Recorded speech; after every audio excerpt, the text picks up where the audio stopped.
Let's start with something you have not done in 9 days. You have not opened your banking app, but your vision board is updated. Your affirmations are written out in the nice handwriting. Your saved audio says money flows to you easily, and you have listened to it twice today. By every visible sign, you are doing the work. And still, when your thumb drifts toward that little banking icon, it slides right past it. You tell yourself you are protecting your energy. You are staying in abundance. You will check when you are in a better headspace. Here is the quieter truth. In that moment, you are not manifesting. You are avoiding. And the number you will not look at is not getting better while you keep your vibration high. Now, before you close this, hear me out, because I am not here to take your crystals away. The hope you feel when you manifest is real, and it is doing a real job. What I want to show you is the thing that hope is quietly sitting on top of. Because thinking you are manifesting money while you are actually avoiding it is one of the most expensive tricks your brain will ever play on you. And once you can see it, you get to keep the belief and lose the price. So let me tell you what is actually happening when you look away, because it has a name, and it is not delusional, and it is not a you problem. Psychologists call it the ostrich effect. When people expect financial news to be bad, they do not go looking for it. They put their head in the sand. Researchers watch this in real investors. After the market dropped, people logged in to check their accounts less, not more. The scarier the number, the less they wanted to see it. Your brain does the exact same thing with your checking account. Not looking feels like relief, so your brain files it under peace. Now, stack a spiritual story on top of that, and avoidance stops feeling like avoidance. It starts feeling like faith. There is a term for this, from a therapist named John Wellwood. He called it spiritual bypassing. Using spiritual ideas to skip the hard, practical thing right in front of you. The universe will provide is a beautiful sentence. It is also a very effective way to never open a budget. And this is not a woman being silly. About a third of all people hold some version of these beliefs. Men do the same thing, they just call it conviction and put it into a coin. The difference is that this version got sold to you in soft pink lighting by an industry that makes money every single time you buy the feeling of fixing your finances instead of the boring thing that actually fixes them. So let me walk you through the ways this quietly bills you, not to scold you, just so you can hear yourself say them out loud. The first one. I do not check my balance, I just trust the universe. Here is what that trust costs when it means not looking. The fees you cannot see are the ones you keep paying. In a single year, people in this country paid around $12 billion in overdraft and bounce payment fees at roughly $27 a time. And the people who overdraft the most, the exact people most likely to be avoiding the app, lose around $380 a year to it. Then there are the subscriptions. Ask people what they spend on subscriptions and they guess about $86 a month. The real number is closer to $220. That is over $1,500 a year leaving quietly. And more than 4 in 10 people are paying for something they completely forgot they signed up for. The universe did not enroll you in 3 streaming services and an app you opened once. Autopay did. And autopay is built so you never feel it leave. The second one. The universe will provide, so I do not really need a budget. The universe is not going to provide a spreadsheet. Manifestation runs on 2 very human feelings. Optimism bias, where you quietly overrate how well things will turn out, and the illusion of control, the sense that your thoughts are steering events out there in the world. Both feel wonderful. Neither one moves money. Hope is not a transfer. A wish is not a plan. And when will provide becomes your whole financial strategy, the only thing that reliably shows up is the due date. The third one, I am affirming the raise. I am calling it in. This is the one that genuinely surprised me because scientists actually found something strange here. A researcher named Gabriele Oettingen studied what happens when you vividly picture a wonderful outcome.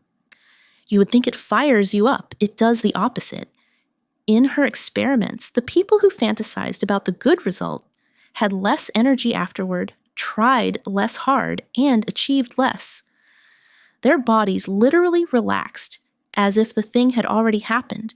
Your brain cannot fully tell the difference between vividly imagining the raise and actually getting it, so it quietly clocks out, which means affirming the raise can make you less likely to go ask for it. And the raise you never ask for is the most expensive one there is. The fourth one, high vibes only. I do not look at the debt. That energy is too low for me. I understand why.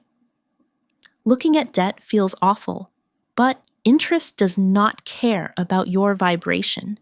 It compounds in the dark, cheerfully, whether or not you are ready to feel it. Avoiding the number does not pause the number. It just guarantees that when you finally do look, it is bigger, and the story you have to tell yourself has to get bigger to match. The fifth one, I am matching the energy of the life I am manifesting. This is soft life spending, and it is the one that lands on a credit card. You act as if you already have the money because acting as if is supposed to summon it. So you book the trip, you upgrade the skincare, you order the nicer version. And here is where it gets real. In a study of just over 1,000 people, the ones who believed most strongly in manifesting were also more likely to be drawn to risky investments, more likely to be in crypto, more likely to believe they could get rich quick, and, in the researchers' own words, more likely to have been through bankruptcy. Now, that is a link, not a curse. Manifesting does not reach over and empty your account, but acting rich on money you do not have yet is how a lot of people quietly bet on a future that has not arrived. The sixth one, I am investing in my abundance. This is the $300 course, the manifestation app with the monthly fee, the crystals, the planner, the retreat, the money mindset coaching. And look, some of it feels genuinely nice, but notice the shape of it. You are paying real money for the feeling of doing something about money. Your abundance did manifest. It manifested into somebody else's bank account. There is a whole industry built on selling you the sensation of progress. Build monthly so that the practice itself becomes one more thing draining the account you are still not looking at. And the last one, I will deal with all of it when I am in a better headspace. The better headspace is always tomorrow. Your brain treats future you like a stranger, so it happily hands her the bill. But the calm, perfect moment does not arrive on a schedule. The late fee does. And every day you wait to feel ready, the thing you are avoiding gets a little heavier, which makes feeling ready even harder. Now here is the part I actually need you to sit with. No jokes here. The practice you picked up to feel abundant is quietly keeping you scarce. Think about what manifestation promised you. Control. The feeling that you are steering your own life, and then look at what avoiding your money actually does. It hands the wheel to the least abundant forces there are. To overdraft fees, to interest, to the autopay you forgot about. You did not take control. You gave it away, gift-wrapped, to a checking account you are too afraid to open. The universe cannot deposit into an account you will not look at. And that vivid, beautiful future you keep picturing is the very thing draining the energy you would need to go build it. So you did not fail to manifest. You manifested perfectly. You just manifested avoidance. And the cruelest part is the loop. The worse the real number gets, the more you need the practice that keeps you from seeing it. The fear feeds the manifesting, and the manifesting feeds the fear. That is not a character flaw. That is a trap, and you can walk out of it the moment you are willing to look. So here's how you keep everything good about this and drop the part that is costing you. You do not have to stop believing in anything. You just add a mechanism underneath the belief. 3 things. The first, and honestly the only one you cannot skip, is a money date. Once a week, 10 minutes, you sit down, you open the app, and you look at the real number. That is the whole practice. It feels scary exactly once. Because avoidance runs on the fear of what you might see, and the only thing that kills that fear is seeing it. You do not calm a fear by vibrating away from it. You calm it by looking at it on purpose, on a schedule, until it goes back to being just a number. The second thing, automate the deposit. Set up an automatic transfer into savings for the day after you get paid before you can touch it.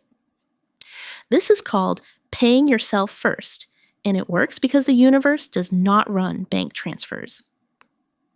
You do, and while you are in there, look at the auto pays leaving every month and cancel the 2 you forgot about. That alone might be your $1,500. The third thing, and this is the one that lets you keep the magic.